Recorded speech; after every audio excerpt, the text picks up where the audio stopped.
Hey guys, it's Jess, and I'm excited to be sharing a live and later video with you today for the Pink and Main September 2019 Crafty Courtyard subscription box. I created this card during a live stream, and now I have edited it down into a tutorial format so that those who don't like to watch live streams or weren't able to make it can still see what we did and hopefully learn a thing or two about the process of making this card. So what I'm doing here is just using some Distress Oxide inks to stamp out some of the leaf images from the stamp set. You get a 6x6 stamp set in this Crafty Courtyard subscription box, and it's full of sweater weather goodness. This is my favorite time of the year, so these cards are always really fun for me to make.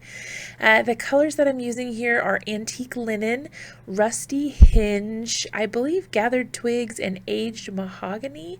I will have everything linked below just in case those are not the right colors, but I'm pretty sure those are the colors that I used. So I'm just using a clear acrylic block here, stamping kind of sporadically in what I hope is a blustery sort of fashion. I was trying to make sort of like a swirl of leaves kind of like blowing through the air in a blustery fall day. I don't know. Let me know in the comments if you think that we achieved that once the card is all said and done. That's what I was going for at least, so hopefully it turns out. But I did just use a few of those leaf images from the set, stamped them in some pretty fall colors, and then I also used the acorn image, and I'm just filling in some of the open areas with that. Now the cool thing about the Distress Oxide inks is that you can color these images with alcohol markers, and they aren't going to bleed or smear. I actually found that out in testing it for this video.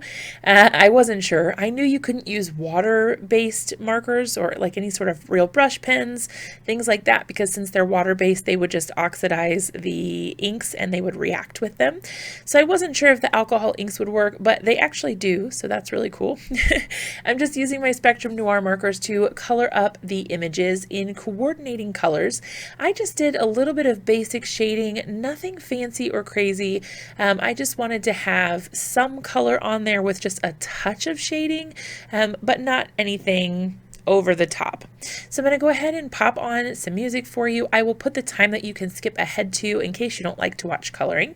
And I will see you here in just a minute once the coloring is all done.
All right, so the majority of the coloring stuff is done. The only last thing that I wanted to add and make sure I told you guys about is that I did go back through and use the coordinating colors in my alcohol markers to add in some dots so that it looked and kind of intensified that whole blustery day sort of feeling. Like maybe there was like some little particles in the air, some dirt, some I don't know what, fall magic, that's what's in the air. But I thought that it added a really nice touch to the card, and I'm really glad that I did that. It kind of filled in some of the empty space and just pulled it all together, in my opinion. So now I'm using my Mini Misty to stamp out my sentiment. I wanted to keep this card pretty simple overall, so I'm just using a scrapbook.com hybrid black ink for my sentiment. I really like the crisp look of this ink, and I thought that that would be perfect for the upper right hand corner of my card. And then I'm going to go ahead and mount this on an A2 size white card base. I did trim it down to 4 by 5 1/4, and I did this so that I would be able to mount it on that A2 size card base and it would have a little bit of a border around the outside. I did also decide to go ahead and pop this panel up on some foam. I used some like regular craft foam that's made for kids in a coordinating color, because when else am I going to be able to use orange foam as the backer for my card? And I'm adhering that with some scrapbook.com double-sided adhesive in the 1/4 inch size. I really like this for adhering the foam. It just sticks really well, and I don't have to worry about my ATG not sticking to it, because I do have that problem sometimes. So now I'm taking the orange twine from the Pink and Main subscription box. This came in the September box, so you'll definitely get that if you have purchased this kit.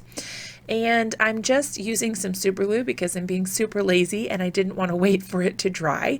So I put a little dot of super glue on there, wrapped the twine around the card, and then I just trimmed off the edge.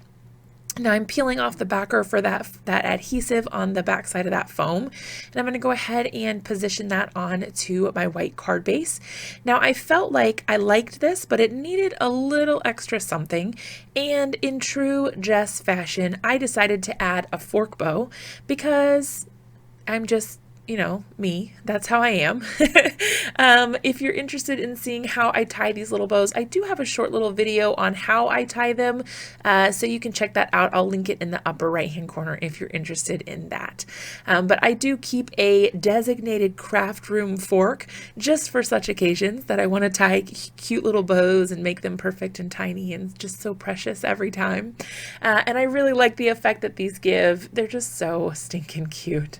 Again, with the super glue, I know I'm killing you, but it was a live video after all when I streamed this, so I was kind of trying to speed things along a little bit so that we weren't there for 12 hours.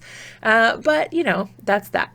That is the finished card. I hope you love it. I'm also trying out a new end screen here, so let me know what you think about this and if you like it, if it makes you feel inspired to keep watching videos.